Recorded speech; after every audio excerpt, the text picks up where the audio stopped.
everybody and welcome to this playthrough for Pro and Expert Division in the Monster Marsh tournament. The video here is sponsored by Golf Clash and Playdemic. And before we start, don't forget to subscribe to the channel. Also visit golfclashtommy.com for more Golf Clash related content. Subscribe to patreon.com/golfclashtommy for detailed guides, updated text guide, personalized text guide, you name it, everything is there. In this playthrough you will see my shots and my shots only. I'm going to talk you through the courses that we're going to have. You're going to see some that is having the sun up and some that is pretty dark. And the reason being is because I'm using a couple of older recordings to be able to provide you a high quality guide. So all the holes will have a dark view. I just want to say that so no one gets worried. So we're gonna go to hole number 1, and hole number 1 is a par 3, and here it's rough bump time. A rough bump here is going to be definitely a super good way to get this ball in the hole. Max side spin left and 2 to 3 bars of topspin depending on what type of wind we're going to have. Headwind, we're gonna have to use more topspin obviously, and then crosswind and tailwind, we're gonna have a little bit less. Once we drop down to a lower point here, make sure that you push up your target just a tiny little bit so you're not falling short with your adjustment. 10% extra with your drive, with your tee shot, and then you're gonna be there. Nice shot though, very close.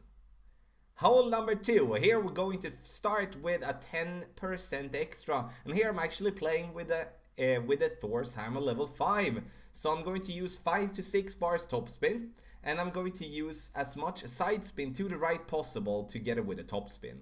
As I said, 10% extra, and we do want the ball to get somewhere down there, not where our opponent is, but a little bit further down. Reason we do want to do that, it's because we want to make sure that we do have a long iron either in type of a minimum distance or a short iron in maximum distance towards the pin. For the second shot we are also going to play 10% extra, a lot of 10%, and as you can see here with the power 3 ball that we're having, I'm playing with a short iron, and this is going to be medium/maximum distance. I'm using a max backspin approach, which I do not feel is going to be the best way. I do feel that we're going to want to use the part of the green that is before that little hump that you can see myself going over there to be able to get that one in the hole. It's still going to be a possibility though, but trying to bounce on this hump here that I'm doing, which is absolutely a mistake, then that's going to be a problem for me getting consistency, and that's what we're looking for when it comes to this course. Getting it there to the green, at least it's going to be a safe birdie, but not close for an eagle. Hole number 3, we play with a side spin 3 ball. Very important in my opinion. Katana would be the absolute perfect ball. Max side spin to the right, and we're going to use 3.5 to 4.5 bar topspin depending on the wind. I'm also using curl, approximately 75% of the ball outside the adjustment ring to the right. Want to bounce on the top right corner, roll over here to the fairway, giving ourselves a nice approach towards the pin with our sniper. 10% extra and medium distance of your club. Second shot, and now we're not going to use any form of elevation, so a big 0 when it comes to the elevation column there. We're going to approach the pin straight up. We're not going to try to do anything special here. This is a flat green with just a minor slope right to left, so this is a good opportunity for an albatross, and the most important part here though is that we do compensate for the wind. Either that we do intentionally over adjust our shot, adding more rings, or that we are starting with our position more to the left of the pin than we should because the wind is left to right. That would be the same obviously right to left. Now we go to hole number 4, and here we're going to play it simple. Play with a driver that gives you the most distance combined with a power 3 ball. 22 I don't know why I write, but 20% extra, and we're going to go with max side spin left and 4.5 bar backspin. You can see that I stretch out trying to visualize my second bounce to be past the bunker. And the thing is here that we do just want to aim for this ball to get to the fairway past the bunker to then have a very safe wedge towards the pin. So that's the only thing we're focused on. If we push too hard towards the green there, we could accidentally go into the rough, and then we're going to danger the eagle. This is a par 4 that is played like a par 3, and a must eagle is this. Hole number 5, now we come to a course where we do have the quarterback. And the quarterback here is, in my opinion, going to be the driver you want to choose if you're not having some sort of a headwind. Headwind, then we will need distance, but once we do have like a crosswind or a tailwind, we do not need to play with anything else than the quarterback. And obviously the quarterback gives a better accuracy, a better ball guideline, and therefore going to be easier to control where the ball is landing. 4 bars topspin or 5 bars topspin for those of you playing with quarterback level 10, and as much side spin to the left possible. Power 3 ball isn't super necessary, but could be good to use if you're gonna play with the quarterback, especially in crosswind. 10% extra for the drive.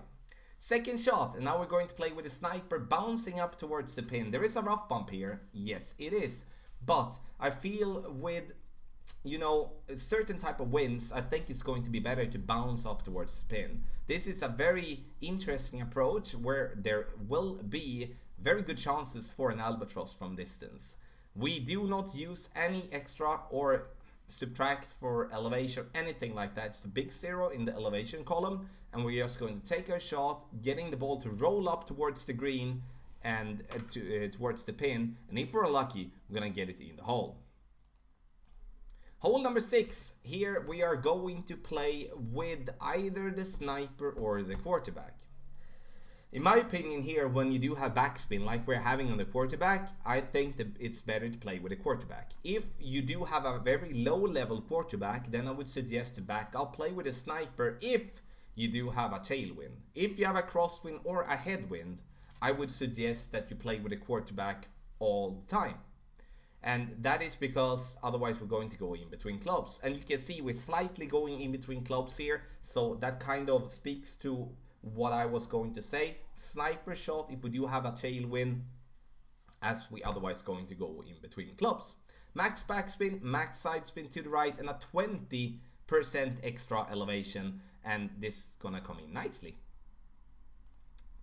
Hole number 7, the last par 4 here in the Monster Marsh tournament, and we're going to play on the tiny little island. Here we will see players trying to go for green. I don't blame you, but if you do have 4.5 bar topspin, that's not going to be the play that you want to go, because then you're going to absolutely be a massive danger going into the water.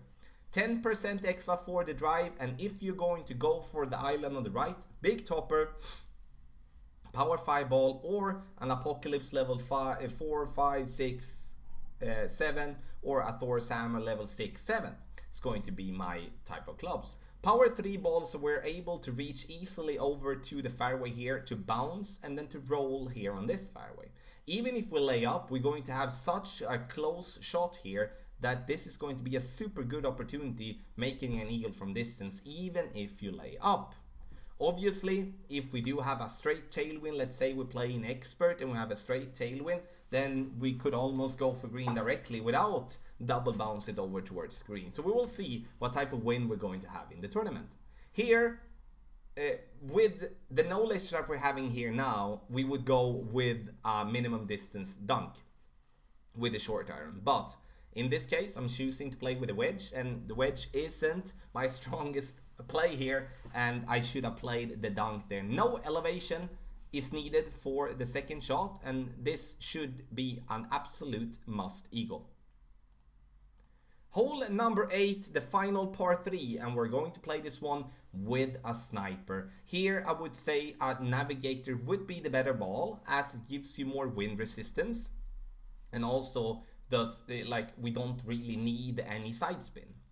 I do offset my ball guideline approximately 1 green square to the right with wind right to left, and I offset 1 green square to the left of the pin with wind left to right.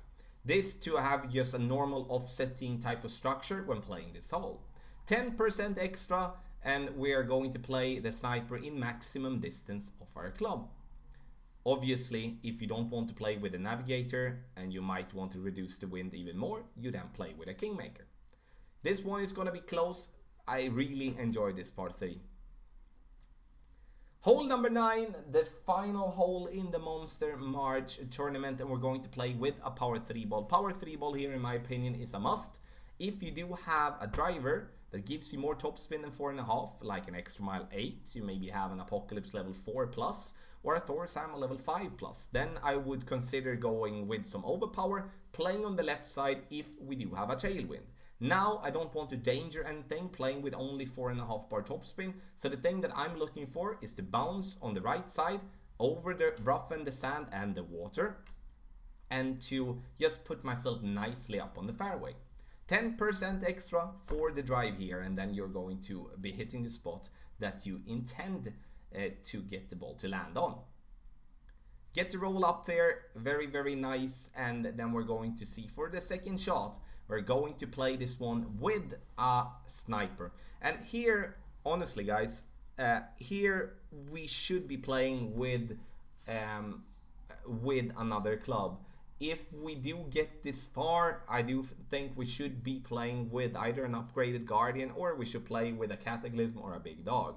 There is also an opportunity for you to bounce over the rough and then go towards the pin like that. This is a tough position that we're coming into, and obviously I'm going to use the distance here, using backspin and trying to go with some type of like a new innovative way to approach the pin here. Not recommended, but in somewhat this hole 9 is not going to be an albatross hole, it's still just going to be a regular eagle hole, which we should be happy with if we are getting. So from the fringe we're going to have an easy wedge, or if we are on the green it's going to be an easy putt. Nothing extra for the elevation.